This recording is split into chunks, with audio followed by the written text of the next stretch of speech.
2001 to 2004 Chevrolet LB7 Duramax motors.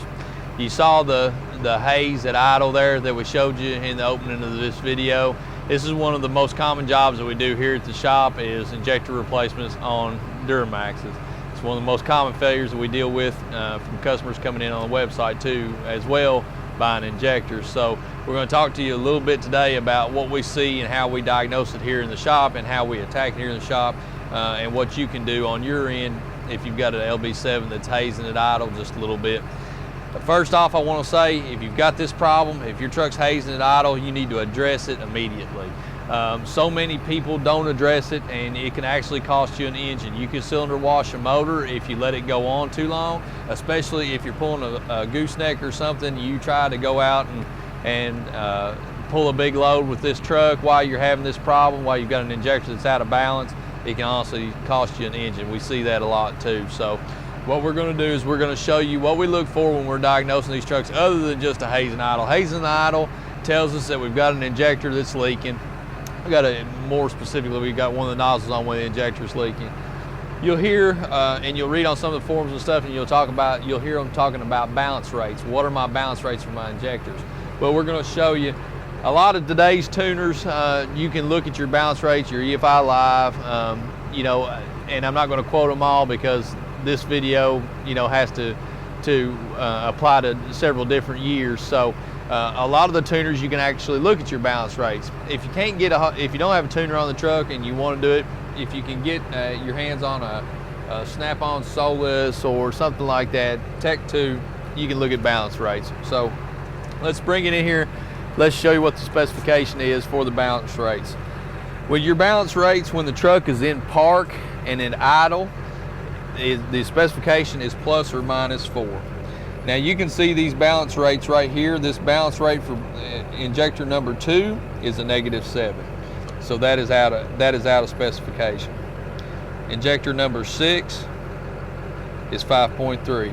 That's out of specification.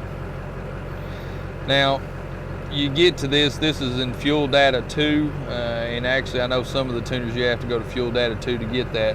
Now when an injector is showing a negative value, that means that cylinder, that injector the FICM is trying to add fuel to that injector to balance out the cylinder. When you've got a positive number, it's trying to cut fuel back.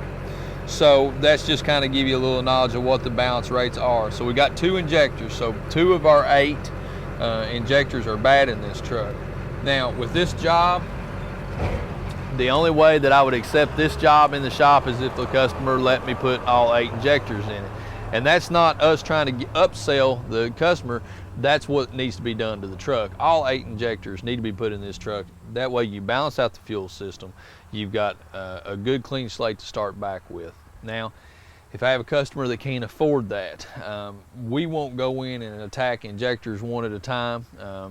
What we'll do is if the problem is on one side of the motor, we may attack one side. We don't even like to do that. So to be honest with you, I'd quote that job as 8 injectors, or we probably wouldn't take it.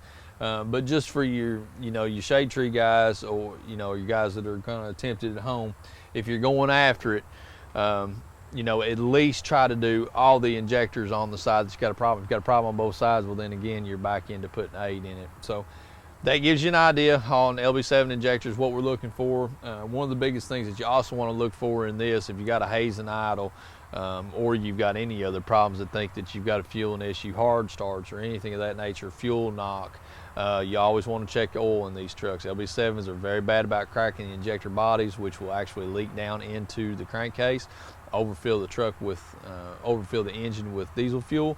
It'll actually come out the blow by and you'll be running on straight diesel fuel in your crankcase. So that's not a good situation either. So this is a very violent, it's a very violent failure on these trucks. It's definitely something that's very real that needs to be addressed. Do not take it lightly.